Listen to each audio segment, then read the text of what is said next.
Welcome to the James Rice Show, a humorous, entertaining, and sometimes thought-provoking look at teaching and studying abroad.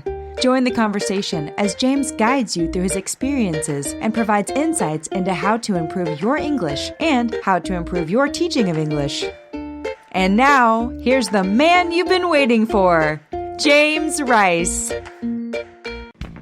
Coming up on this week's episode, Craig Shim from Project Global Citizen joins us to discuss scholarships, hiring international students, and a cash cow update, plus all sorts of international student news, all coming up on The James Rice Show.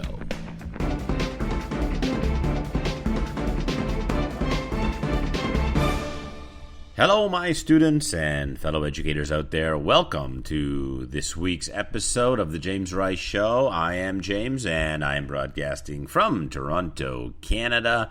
It is my pleasure to be here again this week. And what a show we have for you. We have coming up a little bit later Craig Shim, who is from Project Global Citizen down in Australia. He's coming on to talk about some new scholarships for international students to go to Australia, and he's also talking about what companies are looking for when hiring international students. That's quite fascinating. Plus, he's going to give us an update on Cash Cows, that documentary about the universities down in Australia who were, playing around a little bit with the English requirements.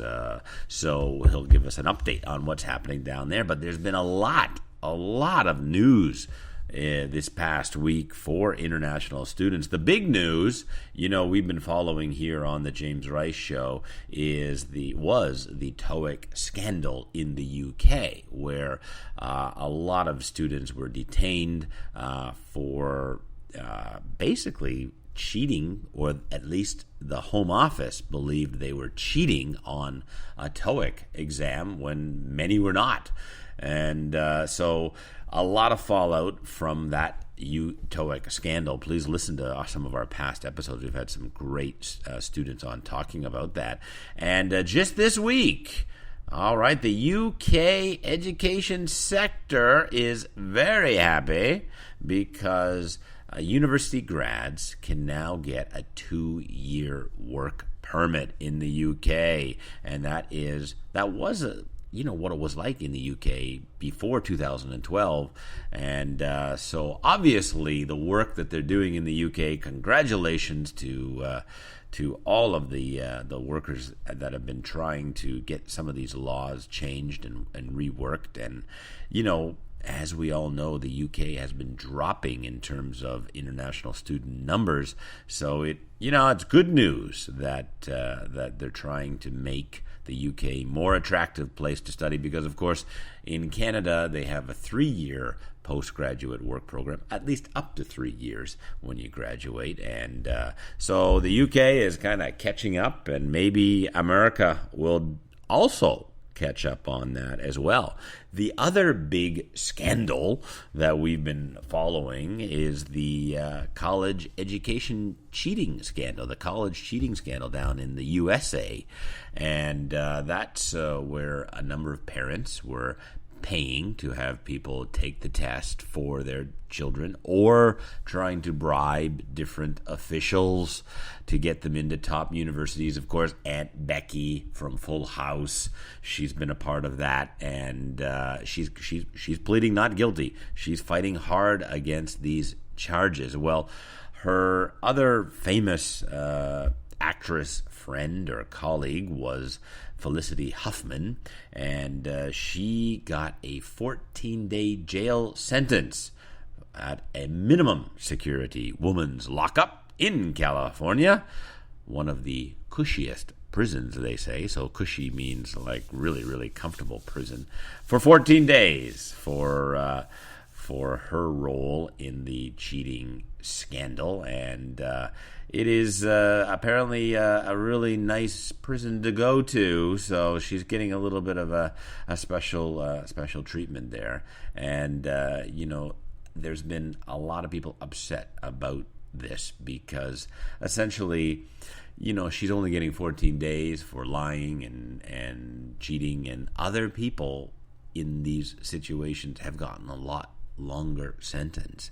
And so the Twitterverse out there, I'm not on the Twitterverse as much, but I do follow it. The Twitterverse has been scathing, so they've been really upset towards this ruling for Felicity Huffman, who is, of course, very famous and very rich, and getting, perhaps the white privilege that everybody's talking about. And the Twitterverse has been going crazy on that, and saying that, hey, there are people who are in jail for 5 or 6 years for doing what she's doing. And I'm just trying to see, Stephanie, can you call up some of the Twitter comments? So here's one from Ana Navarro from CNN, where she said, a man spent 36 years in prison for stealing $50 from a bakery. Felicity Huffman got 14 days. And let's see another one. Felicity Huffman has been sentenced. This is Eliza Orleans. Who is she? She is from Survivor, the TV show Survivor. She's on Twitterverse, and she's saying Felicity Huffman has been sentenced to 14 days. Last week, the Manhattan DA recommended 30 days for stealing a loaf of bread. A few months ago, Manhattan DA recommended 1 year for a man who stole cough syrup and toothpaste. So, yikes. Yeah, so some very scathing, comments from everybody who are there, not happy on the Twitterverse. She's obviously a first offender. She's never done anything. I don't know how all of these things work, but it certainly looks bad from that standpoint. But she's been cooperative, and she's, pled guilty, and I guess that goes somewhere. I don't know. The other big news we have is LCI Education, which is, they have over 20 schools around the world. They are based here in Canada, but they have 20 different schools. They're an ESL chain. They're partnering up with our Brazilian friends, a Brazilian agency, STB, Student Travel Bureau. So, Brazilians, some news for you. I know you guys are big listeners to the James Rice Show here, and they are partnering with an agency, and they're not the first to do it. Kaplan also partnered with an agency in Europe. The agency is from Europe. So LCI and STB are forming a partnership. Now, what does this mean? Now, they say that they're going to operate separately, but I think, in fairness to students, you need to be aware of agents and schools working together. And if a school is purchasing a language agency or a travel agency, you guys need to be aware of it. And that's what we're doing here on the James Rice Show, letting you guys know perhaps agents aren't always giving you the best choices out there, because maybe they are partners with schools. And so something to think about, something to consider. And according to the news story here, I've got this from the Pi News, is that the expansion will have a lot to do with technology. And so I'm not sure what they're talking about, but perhaps they're working on something for the Brazilians there to help them with maybe online learning, perhaps, or some sort of education product that will be available down in Brazil. So those are some of the big news stories, all breaking this past week. And I hope you guys are following them. They do affect you as students. If you're going to the UK, if you're going to Australia, if you're thinking about studying language at an LCI center, or working with STB, make sure that you're aware who their partners are. In this day and age, in this modern world, it is good to be transparent. That means open with what you're doing. So I hope LCI and STB and Kaplan and those guys will be open about what they're doing out there. So let's take a break. And what we're going to do, Stephanie, our producer, she's going to cue up our interview with Craig Shim, and we will play that next on The James Rice Show. The Studyit textbooks are the first ever completely digital and interactive English as a second language textbook series. Once downloaded, these textbooks do not require a Wi-Fi connection. Students and teachers can use them anywhere, anytime. Used in over 40 schools, universities, and NGOs worldwide.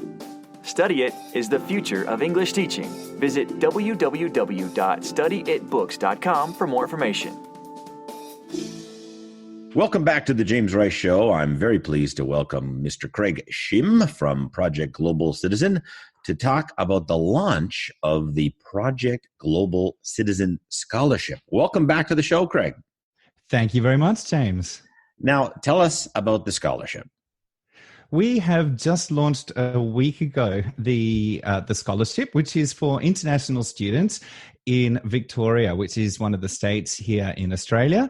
And it is a cultural competency accelerator program, or in simple language, it's an 8-week program where international students get to understand the cultural nuances of academic life, of social life, and of course the big one for students is their employability, both here in Australia and around the world, hence the name Global Citizen or Project Global Citizen.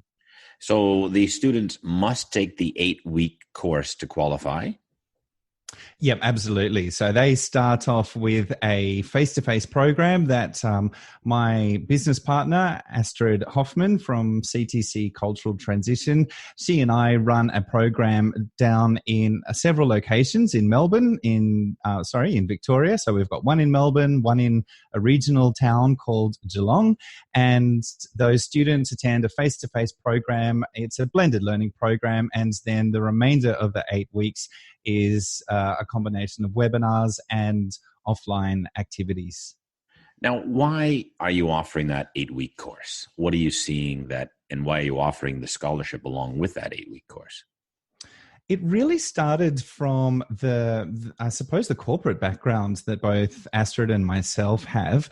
We do our day jobs is doing corporate, it's basically intercultural coaching for corporate leaders around the world. So, for example, if there's a country manager coming into Australia or leaving Australia to another part of the world, then a lot of big corporations will get their staff, particularly their senior staff, to do cultural or intercultural coaching. And that's simply because as the world becomes smaller and companies are doing more with less, they're really finding that their corporate leaders don't necessarily have those skills to be able to communicate and negotiate and also to manage teams when they're dealing with people from different cultural backgrounds. So we notice that is a lack at the moment. That's a gap in the market. And we thought to ourselves, well, if we're spending so much energy doing this for corporate leaders, why don't we also get our younger cohort of emerging leaders to learn these cross-cultural skills earlier on rather than later? Okay. And why international students?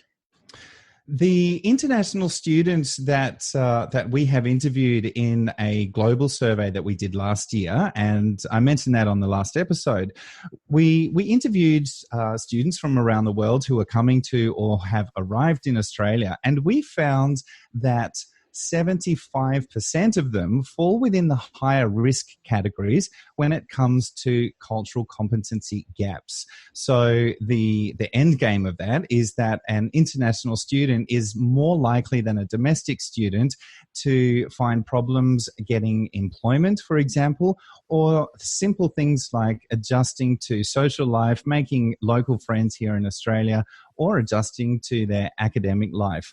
And we saw that as a real challenge, particularly from an employability perspective, because we know that these students have some great global skills that they can, or global insights, I should say, that they can bring to Australian companies. But the way that those students are presenting themselves sometimes it comes across as a liability to an Australian employer. And so what we wanted to do is make sure that those international students transition much faster into life here in Australia. And we really want to equip them with those skills that will set them up not just in the short term while they're here in Australia, but for the long term wherever they end up in the world. Now, why would employers think that international students bring a liability to their company? So let's say, for example, we've got two students or two graduates who are applying for the same job in an Australian company. Now, the employer might ask both of those candidates a simple question about why are you here, or what would you do in this certain situation. Now, with an Australian candidate, they're probably quite skilled from a cultural perspective in understanding or preempting what really the interviewer is asking about. And so they might start talking about their past experience. They might start problem solving and saying, look, in this particular situation, I would do A, B, C, or D.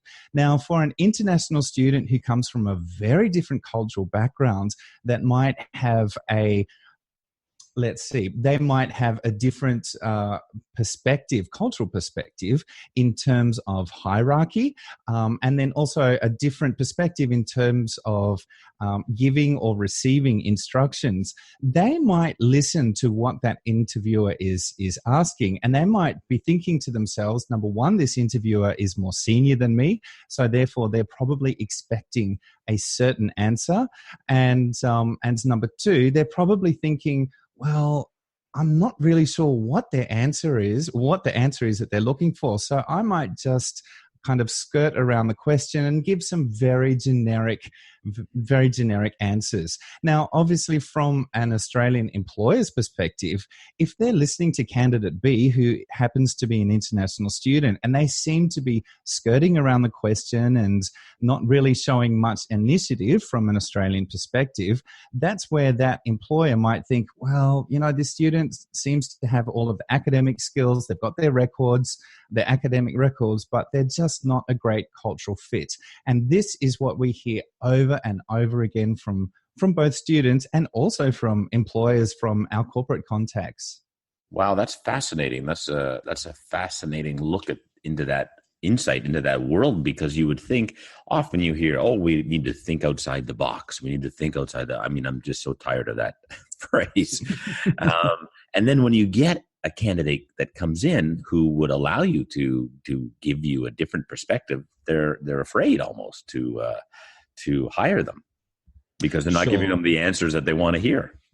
Yeah, look, and a really simple example, which I have come across fairly recently, was a lecturer was explaining this to me about her Japanese students who are studying here in Australia. They're doing tourism, and what she was saying is that those students would go for interviews for hospitality-related roles, and the Australian employers will often be testing them not just on their skill set, but also on their personality, because they want obviously their staff to have a good rapport with their customers.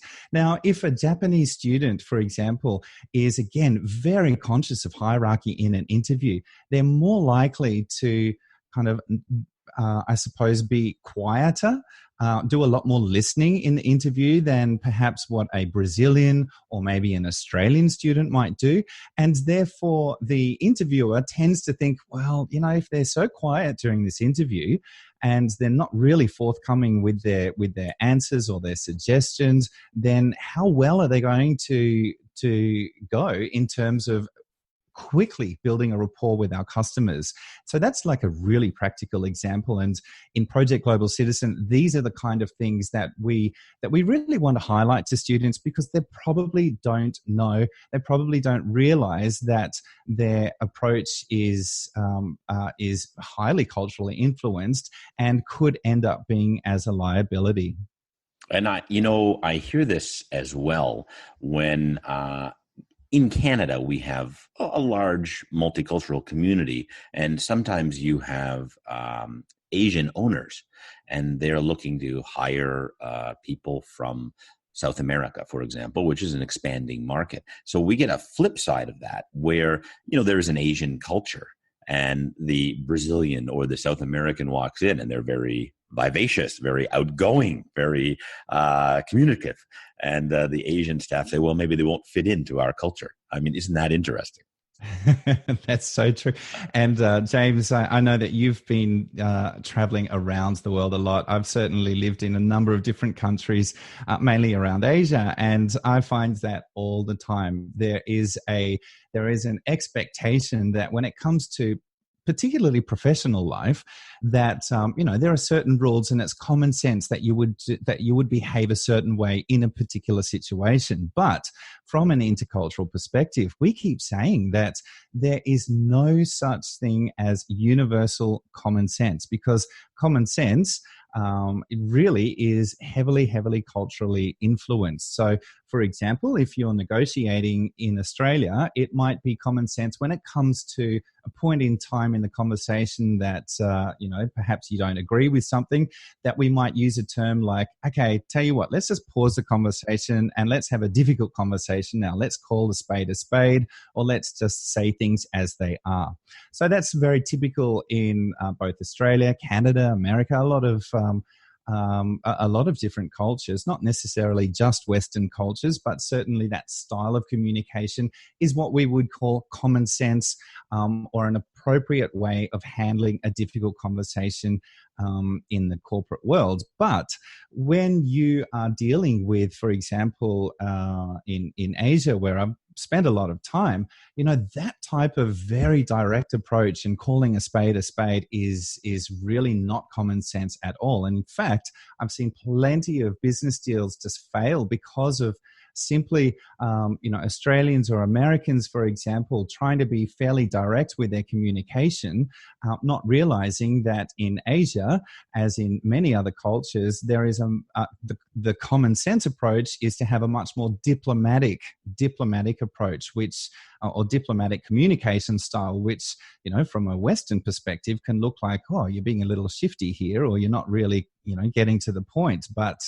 things are really done differently around the world. And again, coming back to Project Global Citizen, what we want our students to do is to recognize, number one, what their own personal cultural norms are in a number of different situations, from academic to social to employability, and then to have a look at, well, what would they need to adjust if they are in the same situation in Australia, and what would they need to adjust if they are in the same situation in any other part of the world.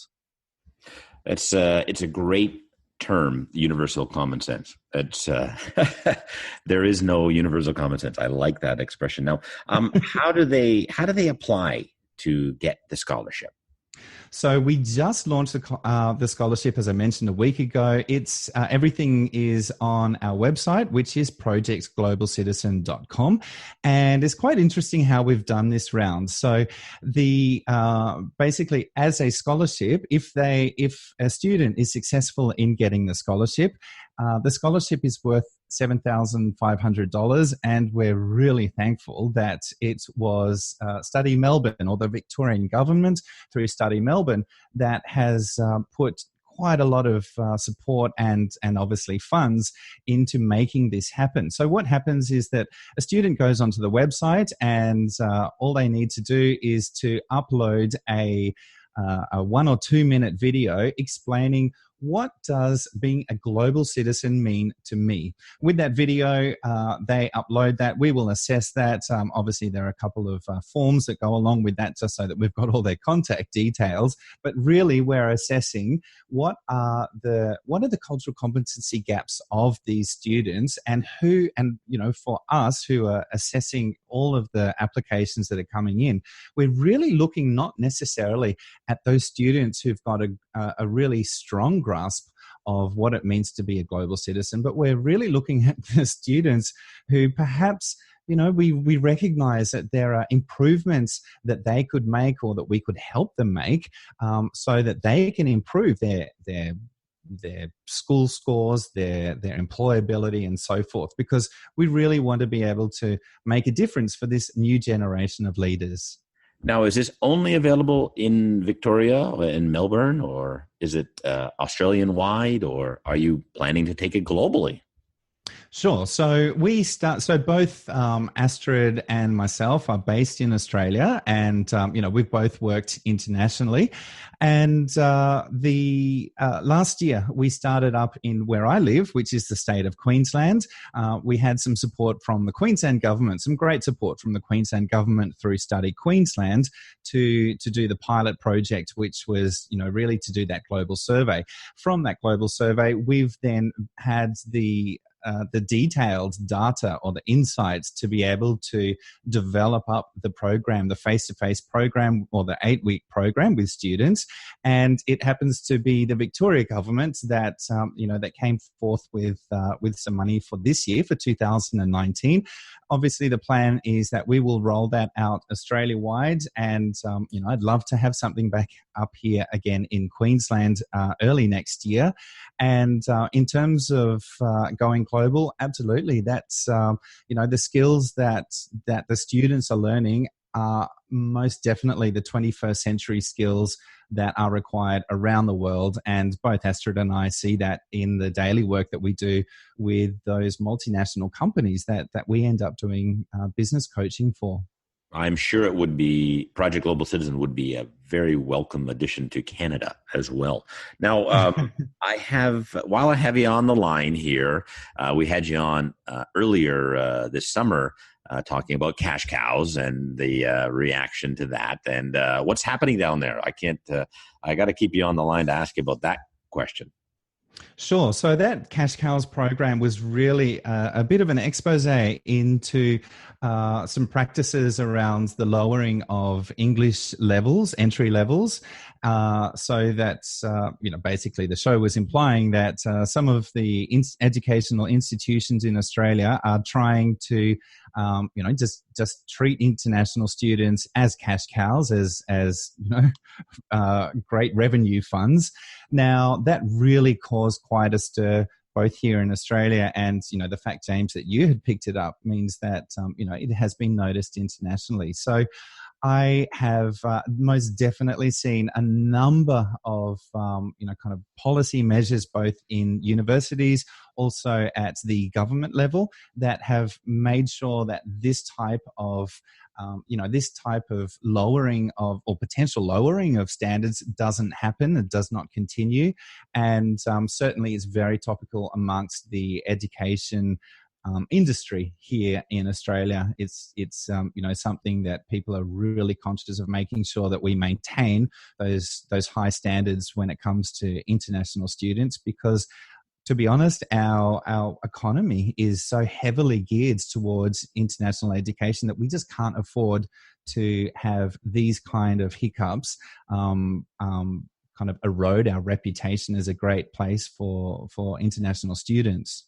Yeah, and Australia is a great place for international students. It's very, very welcoming, and it's a wonderful place to study. And my sense is that there are always a few institutions out there that are bending or breaking the rules. It's not necessarily across the board, and it's good to hear that they're fighting back on that expose, as you say. Now, I also understand that and I'm just going through your LinkedIn account, that you're posting things about the China Collective. What is the China Collective? So that's a separate project with a different group of partners, and it really is a collective of China specialists here in Australia who are helping or providing support for Australian exporters who are trying to either get into the China market to either export or to find Chinese-based suppliers. Obviously, we're also looking at Chinese businesses that are trying to trade with Australia.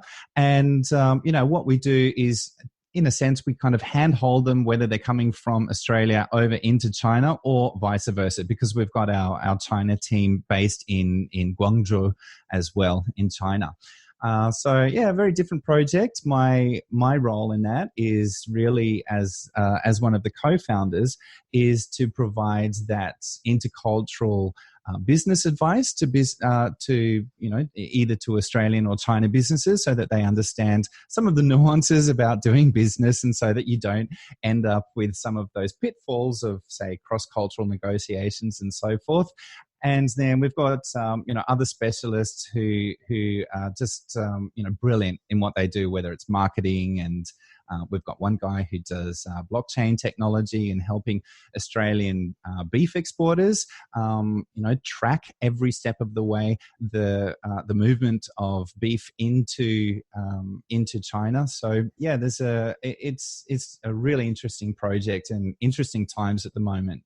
So what are the issues? I mean, if we reverse this, what are the issues that Australian business people are facing when going into China? What are those cross-cultural issues that they're facing?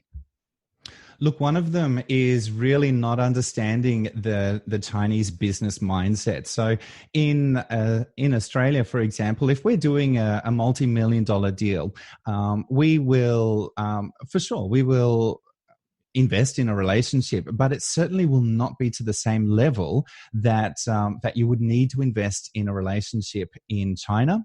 Also, from a timing perspective, our focus is probably on getting that contract signed, and we might talk about let's say a 3-year contract. And so our whole focus on both the relationship and also the work scope is around that 3-year time frame. Now, that just does not work in Asia, particularly in China. I often refer to the 20-year rule in China, and it goes something like this. If you're doing business with someone in China, that person will be not just assessing not primarily assessing you on your technical skills or your track record. They will be very much assessing you on how much you are investing in the relationship. And at this point in time, if they can't see that that they can be in some kind of business relationship with you in 20 years' time, then they're probably not going to proceed, or probably not going to put much effort into it right now. That does not mean that they're necessarily looking at a 20-year contract, and they or you may be in different companies in 20 years' time. But that is the kind of just gives you a gist of what the emphasis is when it comes to that Chinese business mindset, how different relationship building is in China compared to relationship building in Australia. And it certainly takes a little bit more time. And I guess, in the Western culture, we're under deadlines to meet certain, financial objectives, and it doesn't necessarily exist in China.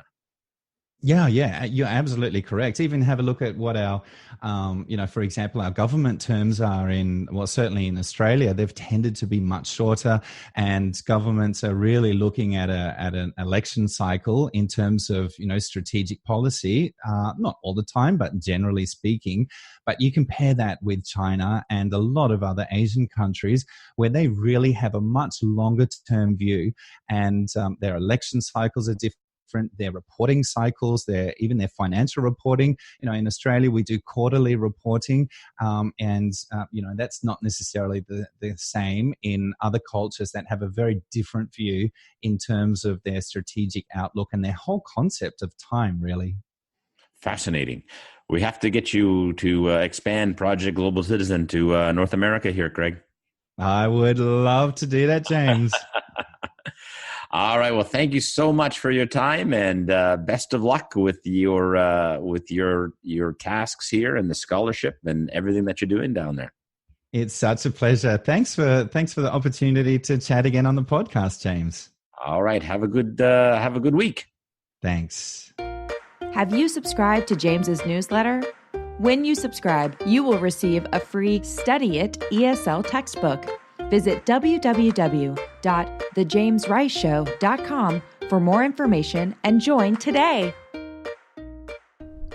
I would like to thank Craig Shim for coming on to the show and his wide-ranging interview talking about Project Global Citizen, scholarships, hiring international students, and of course the Cash Cow update. Man, he gave us a lot to think about there in that interview. That was great. All right, so what I want to do now is talk about our top 10 listeners for this week. Let's take a look at our number 1 again, Brazil, of course, my Brazilian friends. Number 2 is USA. Number 3, Japan. Number 4, Mexico. Number 5, Turkey. Number 6, Italy. 7, Canada. Number 8, Spain, jumping into our top 10 for the first time. Welcome to the Spaniards. Number 9, Israel. And number 10, China. Thank you guys all for tuning in and listening to the James Rice Show. Now, I would like to also remind you to please jump on our Facebook page. That is facebook.com/James Rice Show, or follow us on the Instagram, Connect with James. And, please send in your messages. Don't forget, I love to hear from you guys, love to hear your thoughts, love to hear your opinions of the show, love to hear ideas of the show. So don't be afraid to shoot us a message. We do read them, and we are very appreciative of those notes. Now, we did get one question this week that I do want to just mention briefly. That was about the Studyit ESL textbooks. Of course, we produce those, and they are available on Apple and using Apple products. Now, one of the questions was, I'm an English teacher. Are those books available for the Android system? And the answer is yes. But with an asterisk. So yes, you can download the Studyit books from Amazon, Amazon.com, all over the world. But a lot of the cool functionality are not available with the Amazon system, but you can get videos and you can get some of the activities that we have in the books, so that it is available on Amazon for the Android users. So, but just be warned, using the Apple products, the Apple iBooks, it's a much, much better experience with a lot more resources for ESL teachers. So if you want to use them, Amazon has them. All right, so thank you guys, as always, for your continued support. And remember, be crazy. Thanks for listening to The James Rice Show. Don't forget to subscribe to our newsletter and send us your questions or comments at www.thejamesriceshow.com.